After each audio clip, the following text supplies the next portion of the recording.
Au Brésil, par milliers, les partisans du gouvernement sont descendus dans les rues ce jeudi avec un mot d'ordre, non au coup d'État. Ils dénoncent la procédure de destitution engagée par l'opposition contre la présidente Dilma Rousseff. La date de cette mobilisation n'est pas anodine, elle correspond à l'anniversaire du coup d'État militaire, le 31 mars 1964. L'ancien président Lula n'était pas dans les rues, mais il s'est exprimé par vidéo interposée. D'un côté, a-t-il déclaré, il y a ceux qui veulent piétiner la démocratie en approuvant une procédure de destitution sans base légale.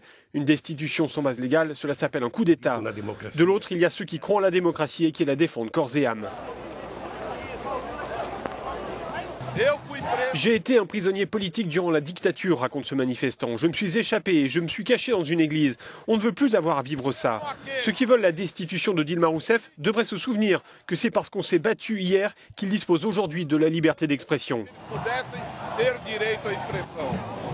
La présidente Dilma Rousseff est au pouvoir depuis 2010. Elle a perdu il y a quelques jours le soutien du parti centriste, qui était jusque-là un des piliers de la coalition au pouvoir. Le vote sur une éventuelle destitution est prévu dans 15 jours au Parlement.